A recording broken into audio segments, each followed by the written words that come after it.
O Senhor esteja convosco. Ele está no meio de nós. Proclamação do Evangelho de Jesus Cristo, segundo Lucas. Glória a vós, Senhor.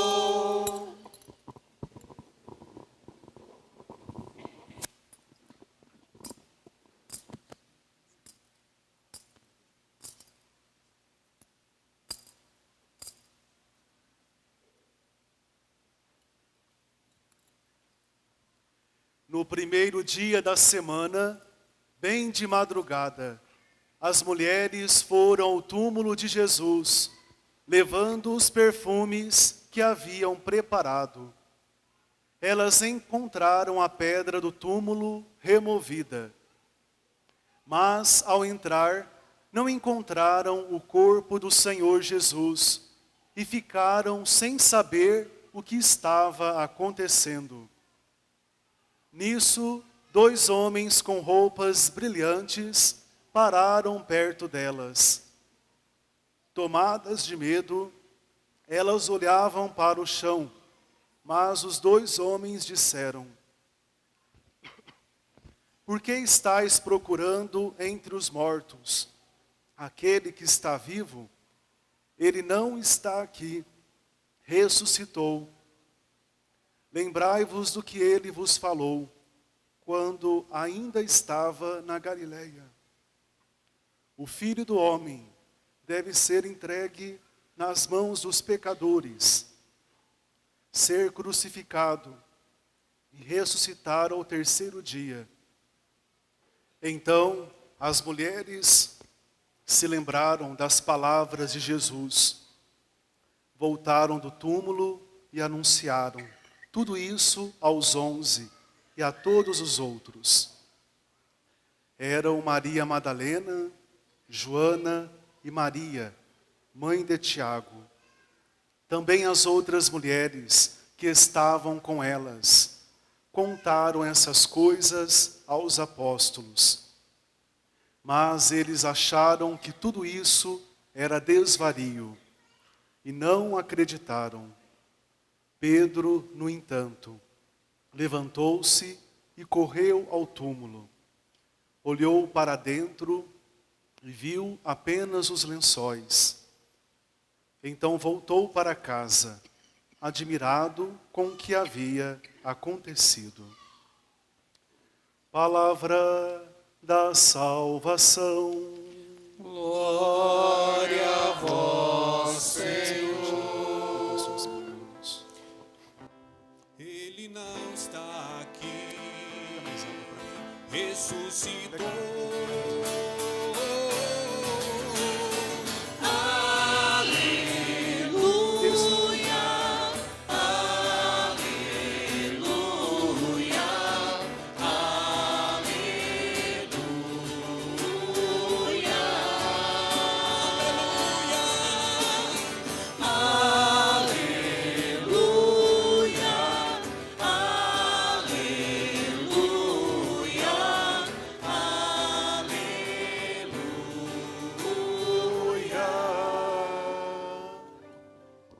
Louvado seja nosso Senhor Jesus Cristo.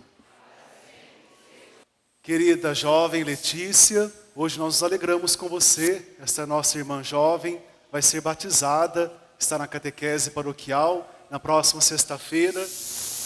Quando receberemos a visita de nosso bispo Dom Paulo, ela será crismada. Hoje é o batismo e a primeira comunhão, né, Letícia? E na próxima sexta, com os colegas de turma, ela vai receber o sacramento da confirmação. Queridos irmãos, queridas irmãs, com alegria nós celebramos a vigília em honra do Senhor, comemorando a noite santa em que o Senhor Jesus ressuscitou. Dizia Santo Agostinho que esta é a mãe de todas as vigílias. Em outras palavras, é a celebração para nós católicos mais importante, mais especial que temos. Gostaria, meus queridos irmãos e irmãs, que nós refizéssemos aquele conceito. Vez ou outra eu escuto um ou outro irmão dizendo: nossa, padre, A vigília de Páscoa é bonita, mas é tão comprida, é extensa. E a vigília de Páscoa tem uma fama injusta. Essa santa noite não merece ser chamado de celebração cansativa, demorada, extensa ou comprida. Puxa vida, é a noite da vitória. É um dia em que Jesus ressurge do túmulo, ressuscitado, reabrindo para todos nós, pecadores, infiéis, as portas do paraíso. Então, meus queridos, aqui na paróquia São Pedro, está proibido falar mal da vigília de Páscoa. Tá certo? Pelo amor de Deus, é uma graça de Deus celebrarmos a vigília. E ela tem todo um gostinho especial neste ano de 2016, porque é o ano santo da misericórdia. E nós temos refletido tanto que Jesus Cristo é o rosto da misericórdia divina.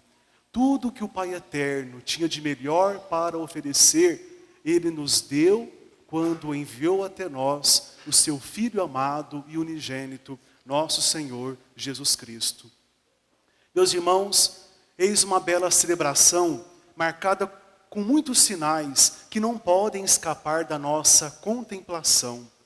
Vejam, iniciamos esta santa vigília com a igreja toda escura, as luzes apagadas. Nos lembrava o quê? A humanidade sem Cristo, que jaz nas trevas do pecado. Meus irmãos e irmãs, como é infeliz uma pessoa que não tem Deus, não tem Jesus Cristo no seu coração. É uma pessoa que jaz nas trevas do pecado, do engano, da ilusão. A entrada solene do Círio Pascal simboliza para nós na Sagrada Liturgia a luz que não conhece ocaso, que não tem trevas, Cristo Jesus. A entrada solene do Círio paulatinamente dissipava a escuridão do interior da nossa igreja. É sinal desta luz do Senhor que venceu a morte. Assim como lá no Antigo Testamento, os filhos de Israel eram guiados de noite pela coluna de fogo, nós também, cristãos, por nossa vez, somos guiados pela luz do Cristo ressuscitado. Vejam, meus irmãos, Cristo, nossa Páscoa, é a luz da nossa vida. Jamais nos esqueçamos disso. Cristo, nossa Páscoa, é a luz da nossa vida. Uma vida sem Jesus é uma vida nas trevas, na ilusão, no engano. Depois, na segunda parte desta vigília, Deus nos falou através da sua santa palavra.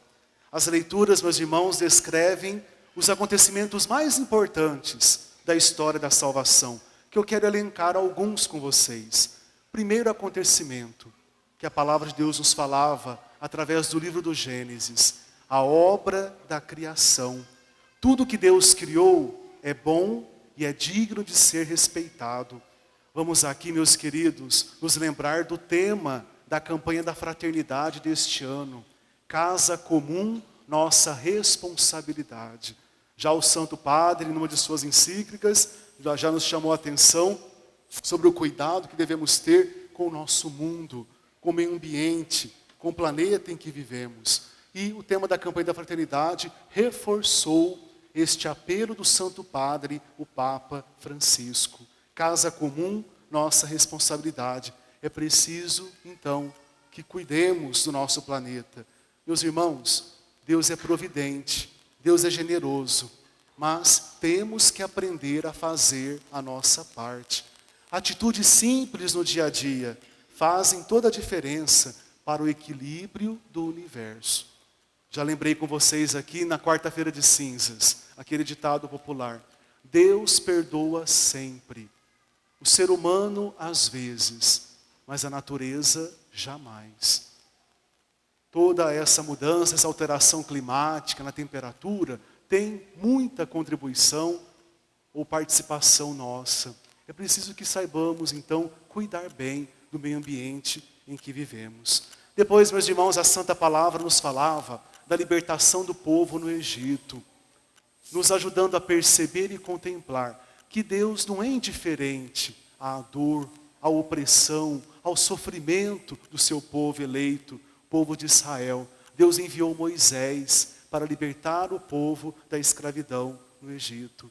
Deus, meus irmãos, muito mais do que Moisés, que já era um enviado dele para o seu antigo povo. Nos enviou o seu Filho muito amado. Ele é o nosso novo Moisés, vindo de Maria Santíssima. Veio nos libertar das nossas escravidões espirituais. Veio nos libertar daquilo que nos distancia da amizade, da aliança com Deus, que são os nossos pecados. Depois a palavra continuava nos falando das promessas de Deus por meio dos seus profetas. Por exemplo, Isaías nos falava bonito hoje: ó vós todos que estáis com sede, vinde às águas da salvação. Meus irmãos e irmãs, a nossa alma, o nosso coração tem sede de vida, de alegria, de plenitude de existência. Quantas vezes buscamos a vida, a felicidade, onde elas não se encontravam? Quem sabe no apego ao dinheiro, nos vícios, numa sexualidade desenfreada. Isaías hoje nos recorda: vinde vós todos que estáis com sede, vinde às águas da salvação. Nesta noite santa, meus irmãos, o Senhor, agora ressuscitado, se apresenta a nós como fonte inesgotável de água viva que é capaz de satisfazer a nossa sede mais profunda de plenitude, de alegria e de felicidade. Um outro profeta hoje apareceu, nos ajudando a perceber que Deus quer transformar a nossa vida. Foi o profeta Ezequiel, fazendo uma promessa em nome de Deus: eu vos darei um coração novo, tirarei do vosso peito o coração de pedra e vos darei um coração de carne. Os irmãos e irmãs, é o Senhor rico em misericórdia, querendo nos oferecer o seu coração misericordioso. Porque tantas vezes o nosso coração é petrificado, é um coração insensível, frio às dores, às necessidades, aos sofrimentos, aos pecados do nosso próximo. Tantas vezes o Papa tem nos chamado a atenção sobre isso também. Nós somos indiferentes. Esta é a palavra que o Papa tem usado insistentemente. Somos indiferentes à dor dos nossos irmãos e das nossas irmãs. Nesta noite santa, o Senhor quer realizar essa promessa na vida de cada um de nós. Trocar o nosso coração tantas vezes duro, empedernido, petrificado, e nos dar um coração de carne, um coração que seja capaz de ser misericordioso, solidário, generoso para com o nosso próximo. E a palavra continuava. São Paulo, escrevendo aos Romanos, nos chamava a morrer para os nossos pecados e a viver para Deus. Considerai-vos mortos para o pecado e vivos para Deus. Páscoa é isso, meus irmãos. É transição, é passagem de uma situação para outra situação totalmente o contrário. O pecado nos afasta da graça de Deus, mas quando abrimos o coração para o Cristo, Ele nos transforma e nós nos sentimos impelidos, encorajados a deixar para trás o nosso homem velho, a nossa mulher velha, tão marcado pelo pecado, pelo egoísmo, e somos capazes de abraçar a vida nova, a vida de santidade. O Evangelho maravilhoso, apesar do padre um pouquinho fanhoso. Por que estáis procurando entre os mortos aquele que está vivo? Meus irmãos e irmãs, o que nós procuramos, nós não encontramos no mundo. O que a nossa alma busca, nós encontramos na igreja de Cristo, nos sacramentos que o Senhor Jesus instituiu, e de maneira muito particular, o grande sacramento da Eucaristia. Então, meus irmãos, acolhamos aquele apelo dos anjos que fizeram às santas mulheres. Por que estáis procurando entre os mortos aquele que está vivo? Meus irmãos, uma breve catequese sobre o Círio Pascal. Não sei se vocês notaram, nós escolhemos esse ano como desenho a árvore da vida. É o desenho gravado, impresso no Círio Pascal nosso deste ano. A árvore da vida remonta à árvore do livro do Gênesis. É uma das duas árvores especiais que Deus colocou no centro do jardim do Éden. A outra árvore, conforme sabemos, é aquela do conhecimento do bem e do mal, de cujo fruto Eva e depois Adão acabaram comendo por influência da serpente. Atenção para essa historinha. Há uma lenda, um midrash, uma historinha judaica que conta o seguinte, que Adão, durante a sua última enfermidade, já bem idoso, sendo bem cuidado pela sua digníssima companheira Eva e pelos seus filhos, ele teria mandado um de seus filhos, o Sete, chamado Sete, juntamente com Eva, à região do paraíso, para lá buscar para ele o azeite da compaixão, o azeite da misericórdia. Porque Adão, conta a história, a lenda, ele acreditava que se fosse ungido por este azeite, apanhado lá da árvore da vida, no paraíso, ele haveria de ficar curado. Depois de muito rezar e chorar à procura desta árvore da vida, Eva e seu filho, diz a história que o arcanjo Miguel apareceu aos dois para dizer-lhes que não conseguiriam obter o óleo da árvore da misericórdia e que Adão deveria morrer. Mas mais tarde, alguns cristãos na igreja primitiva acrescentaram a esta história, a esta revelação do arcanjo Miguel, uma palavra de consolação. O arcanjo teria dito o seguinte, que depois de 5.500 anos, antes tarde do que nunca, né? Depois de 5.500 anos, viria o Cristo, o Filho de Deus, e ungiria com o óleo da misericórdia todos aqueles que acreditassem nele. Então o Cristo desceria às profundezas da terra e conduziria Adão ao paraíso, para junto da árvore da misericórdia que ele tanto desejava. A segunda leitura de hoje, do ofício das leituras que nós rezamos nas laudes, de um autor desconhecido, antigo, nos falava exatamente isso. Que Cristo, quando sai da mansão dos mortos, ele por primeiro vai ao encontro de Adão, a primeira criatura humana que Deus colocou neste mundo. E ali salva, ressuscita, glorifica o primeiro ser humano. Vejam, meus irmãos, que esses leitores cristãos diziam que o óleo da misericórdia seria dado a todos que renascessem pela água e pelo Espírito Santo. Então, nesta historinha, nós percebemos com clareza o seguinte, que há uma aflição no homem diante da enfermidade. Adão já estava agonizando, enfermo, e queria ser ungido com o óleo da misericórdia. Vamos trazer para a nossa vida. Nós nos desesperamos quase sempre quando nos deparamos com a nossa finitude.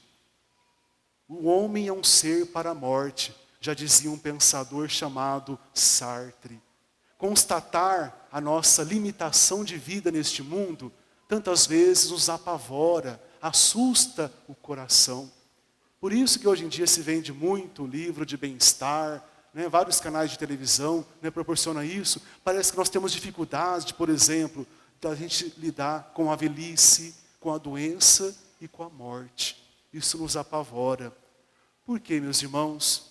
Se à medida que o nosso corpo vai sucumbindo, vai envelhecendo, a nossa alma tem sede de imortalidade, de infinitude. Em muitas ocasiões da vida, nós manifestamos medo e pavor da morte. Parece que nós temos medo de envelhecer, de adoecer. Nós ficaríamos contentes, por exemplo, se alguém inventasse um remédio contra a morte. Ia ser festa aqui na terra, né? Acharam o elixir da vida perene, da vida imortal neste mundo. Vejam, meus irmãos, que a medicina atual, incapaz de excluir a morte, procura, contudo, eliminar o maior número possível das suas causas, adiando-a sempre mais. Procura uma vida sempre melhor e mais longa. Mas a medicina não consegue eliminar a morte. Podemos adiar, através, é claro, dos nossos cuidados, e devemos fazer isso, porque o nosso corpo é templo de Deus, é morada do Espírito Santo. Mas, meus irmãos, a nossa vida nesse mundo tem um limite, é finita, é finita. Nosso querido Papa Emérito Bento XVI dizia que existe sim uma erva medicinal contra a morte. O verdadeiro remédio da imortalidade existe, acreditem, creiam nisso. É Cristo ressuscitado, Ele é o remédio da imortalidade. Ele veio nos trazer a vida eterna, a vida que não tem fim. Para o cristão, a morte física, então, é uma passagem deste mundo perecível para a vida em plenitude, a vida eterna. E dizia, questionando o Papa, como receber este remédio da imortalidade? Pelo sacramento do batismo. No batismo, meus irmãos, este medicamento da imortalidade nos é oferecido. Uma vida nova começa em nós. Uma vida nova que amadurece na fé e não é cancelada, não é destruída pela morte física. Hoje, participando do batismo da nossa jovem irmã Letícia, também renovando as promessas do nosso batismo, nós somos convidados a renovar a nossa condição de filhos de Deus e a nossa vocação à vida eterna. Mas já somos chamados, meus irmãos, a viver aqui e agora a eternidade. Como? Através do abandono, da renúncia do pecado e da vida de santidade. Cada vez que eu renuncio o pecado, cada vez que eu vivo a santidade, eu estou vivendo já neste mundo, de alguma maneira, a eternidade que Deus tem reservado para todos nós. Meus irmãos e irmãs, para encerrar, terá valido a pena todo o sacrifício e penitência que fizemos na Quaresma, se a partir de hoje, desta Santa Páscoa de Jesus, assumirmos uma vida nova, uma vida de ressuscitados. Assim seja. Amém.